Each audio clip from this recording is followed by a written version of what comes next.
Hello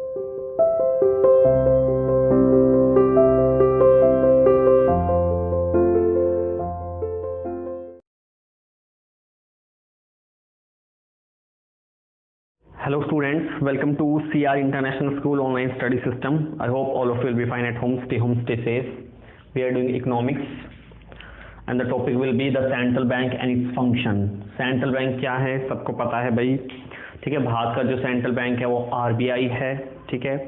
RBI ही भारत के अंदर monetary policy बनाता है, सभी बैंकों को कंट्रोल करता है, रेगुलेट करता है। किसी भी देश के सेंट्रल बैंक का मेन फंक्शन होता है उस देश के अंदर मनी सप्लाई के लेवल को कंट्रोल करना, ठीक है। मनी सप्लाई के लेवल को कंट्रोल करना सो दैट जो इकोनॉमिक स्टेबिलिटी है कंट्री के अंदर वो बनी रहे। मनी सप्लाई का लेवल अगर कंट्रोल नहीं होगा तो जो इकोनॉमी है वो इनस्टेबिलिटी में आ जाएगी, यानी कि इन्फ्लेशन और डिफ्लेशन की सिचुएशन फ्रीक्वेंटली अराइज होनी शुरू हो जाएगी। तो इसीलिए जो सेंट्रल बैंक होता है वो अपनी मॉनेटरी पॉलिसी के जरिए किसी भी देश के मतलब अपने देश के अंदर मनी सप्लाई को क्या करता है, कंट्रोल करता है, ताकि इकोनॉमिक स्टेबिलिटी देश के अंदर बनी रहे, ठीक है। भारत का सेंट्रल बैंक RBI है, अमेरिका का central bank federal reserve system है, इंग्लैंड का बैंक ऑफ इंग्लैंड है। इस तरह से हर देश के सेंट्रल बैंक अलग अलग होते हैं जो उस देश की मॉनेटरी पॉलिसी को बनाने में सहायता करते हैं या मॉनेटरी पॉलिसी खुद बनाते हैं और देश को इकोनॉमिक स्टेबिलिटी पे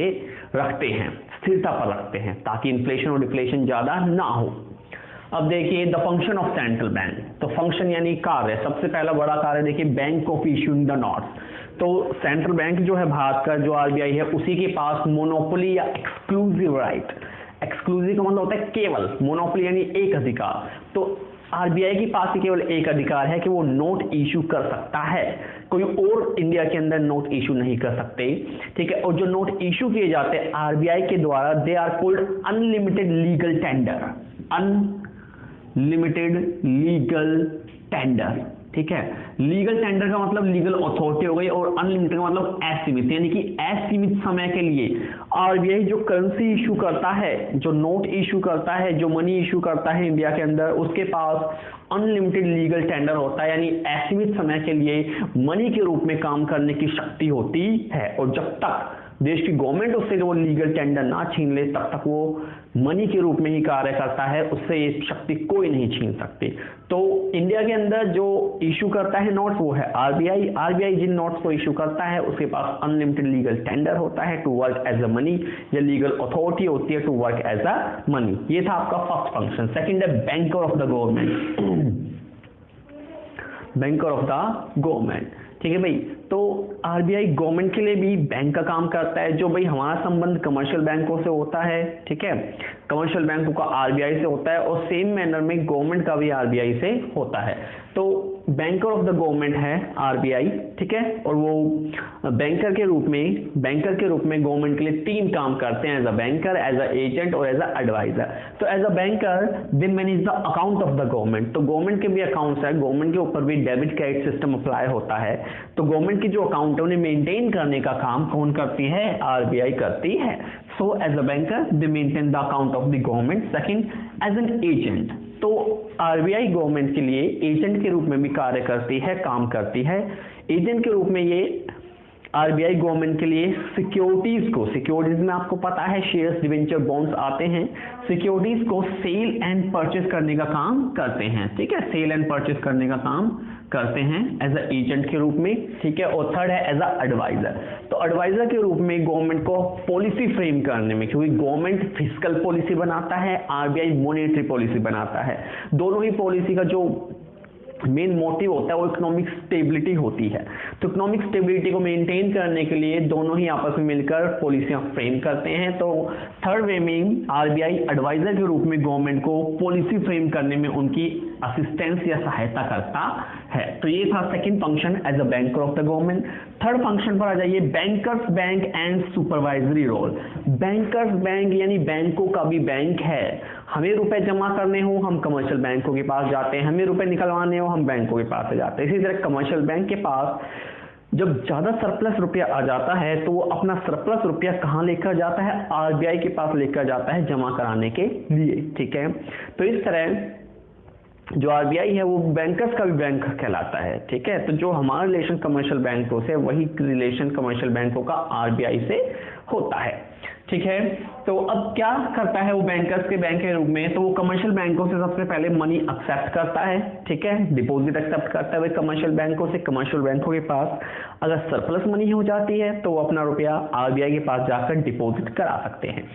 सेकंड है क्लियरिंग हाउस फंक्शन। तो भाई आरबीआई जो है क्लियरिंग हाउस फंक्शन भी परफॉर्म करता है। ये एक प्रोसेस होती है जिसमें दो बैंकों के चेक्स को आरबीआई अल्टीमेटली क्लियर कर देता है। उन्हें आपस में सेटलमेंट करने की आवश्यकता नहीं पड़ती। They no need to settlement themselves, RBI will settle, क्योंकि सभी बैंकों का अकाउंट आरबीआई के पास होता है। तो आरबीआई को एक एंट्री पास करनी होती है डेबिट और क्रेडिट की। वो डेबिट और क्रेडिट एंट्री पास करके बैंकों के जो इंटरक्लेम होते हैं उन्हें सेटल्ड कर देता है। इसे हम क्लियरिंग हाउस फंक्शन कहते हैं।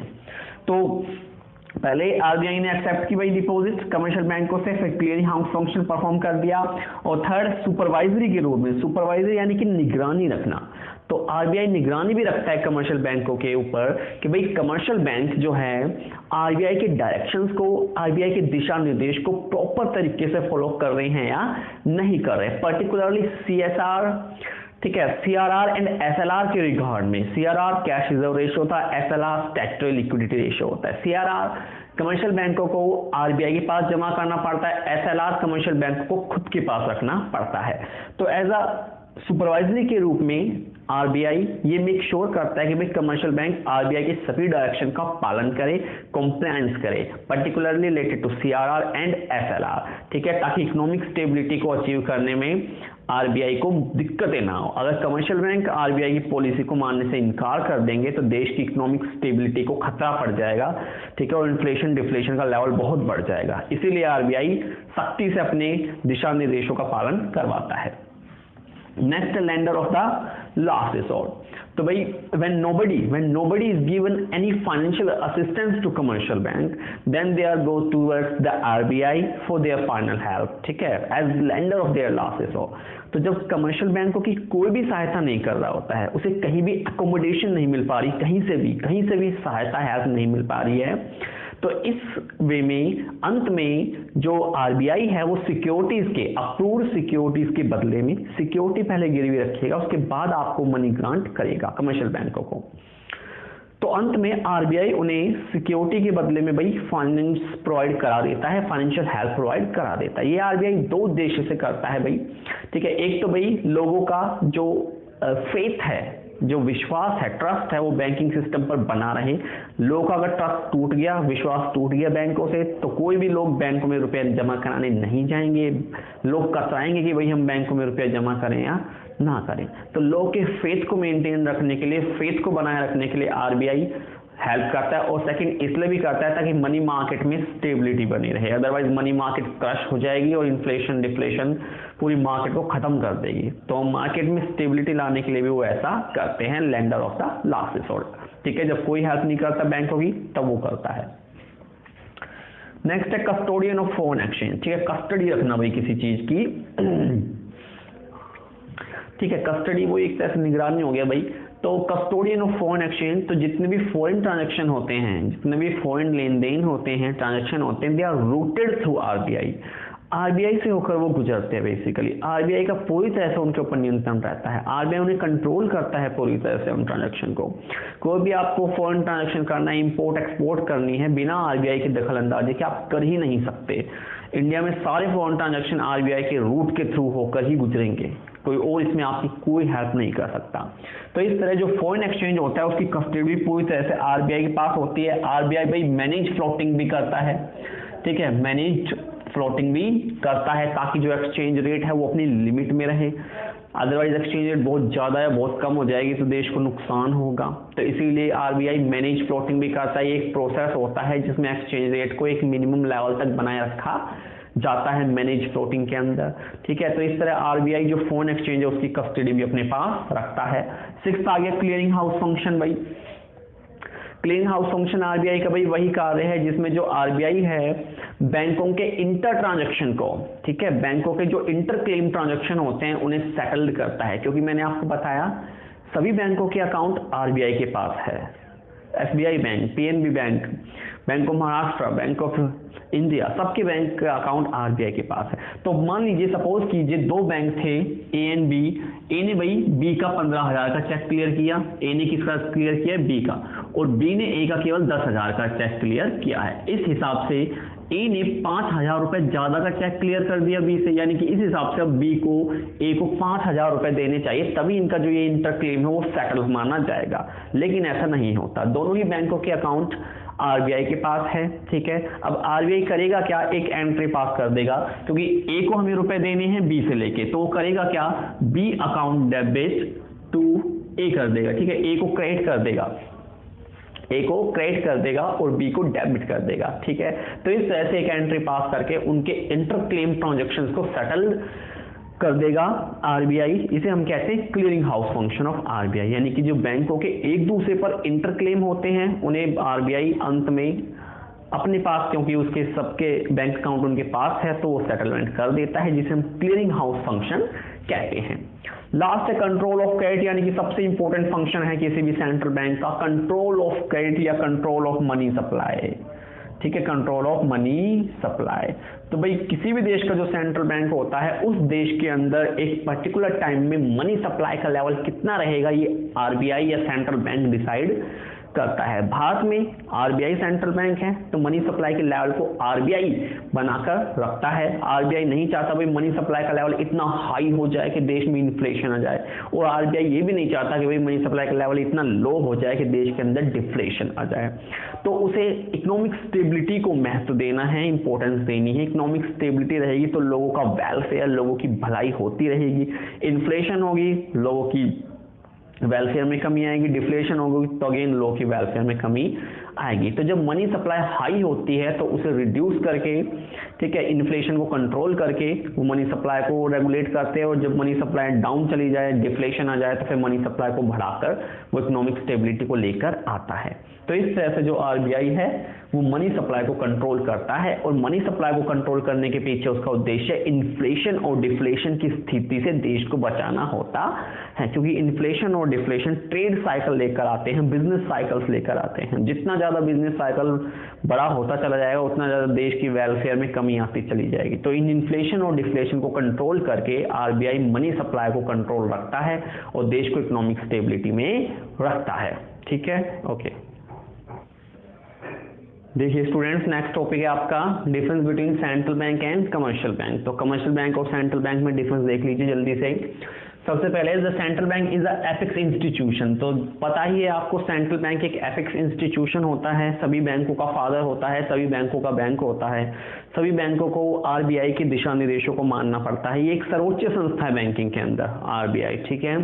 तो इसलिए एक एपिक्स बैंक है, सभी बैंकों को इसके डायरेक्शन को मानना पड़ता है। All bank have to function under it, सभी बैंकों को इसके अंडर फंक्शन करना पड़ता है, ठीक है। सेंट्रल बैंक जो है कमर्शियल बैंकों से डिपॉजिट एक्सेप्ट करता है, और अगर कमर्शियल बैंकों को लोन की रिक्वायरमेंट पड़ती है तो उन्हें लोन भी प्रोवाइड कराकर देता है, ठीक है। तो सेंट्रल बैंक की जो फंक्शनिंग होती है वो कमर्शियल बैंकों के साथ होती है, जनरल पब्लिक के साथ कभी नहीं होती। जबकि जो कमर्शियल बैंक होता है it deals with the general public, general public के साथ ये डील करते हैं, जनरल पब्लिक के डिपॉजिट को ये एक्सेप्ट करते हैं, और अगर उन्हें लोन की रिक्वायरमेंट होती है तो उन्हें लोन प्रोवाइड कराकर देते हैं। तो ये काम होता है कमर्शियल बैंक का। सेकंड देखिए, the central bank regulates the money supply of economy. तो सेंट्रल बैंक जो होता है वो मनी सप्लाई को रेगुलेट करता है देश के अंदर, depending on inflation and deflation.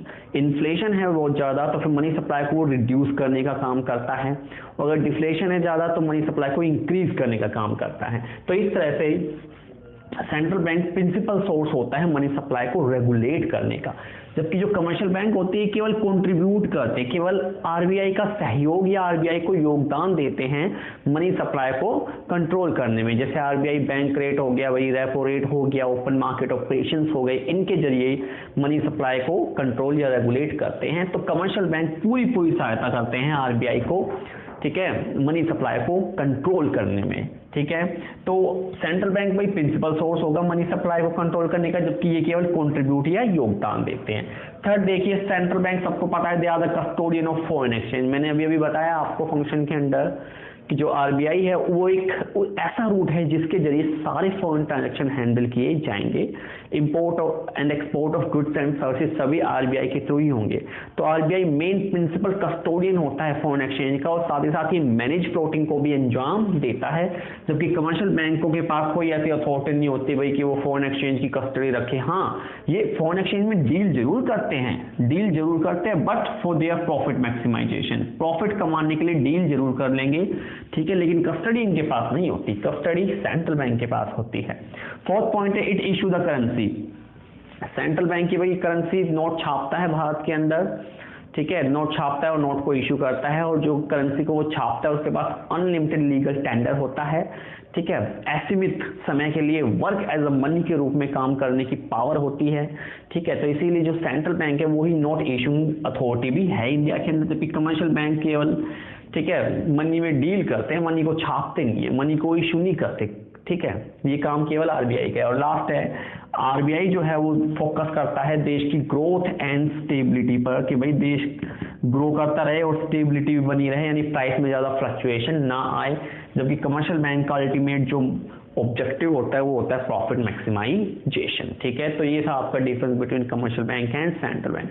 अगला जो टॉपिक है वो आपके सिलेबस से हट चुका है, लेकिन उसमें आपको बता रखे हैं कि भाई, ठीक है, सेंट्रल बैंक के कितने मेजर्स होते हैं मनी सप्लाई को कंट्रोल करने के। तो भाई सेंट्रल बैंक के दो मेजर्स होते हैं मनी सप्लाई को कंट्रोल करने के, पहला होता है क्वांटिटेटिव मेजर और सेकंड है क्वालिटेटिव मेजर्स। दोनों में डिफरेंस जरूर एक बार क्लियर करा देता हूं, क्योंकि इनके पॉइंट आपको आगे आने वाले लेसन में पढ़ने हैं, तो सिलेबस से आप हटा ना मान के चलें तो ही आपके लिए बेटर होगा, क्योंकि आगे लेसन में हमें वही पॉइंट फिर से पढ़ने पड़ेंगे। तो केवल मैं फिलहाल आपको थोड़ा इंट्रोडक्शन दे देता हूँ, जब वो पॉइंट आएंगे तब हम पढ़ लेंगे। तो मैंने अभी आपको बताया कि मनी सप्लाई को कंट्रोल करने के दो इंस्ट्रूमेंट होते हैं आरबीआई के पास, quantitative and qualitative. Quantitative instrument वो इंस्ट्रूमेंट होते हैं जब पूरे देश के होल कंट्री के अंदर मनी सप्लाई को हमें चेंज करना होता है, ठीक है, होल कंट्री में, पूरे देश में। So quantitative measure are those measure which help which used by the central bank to control the money supply of overall country.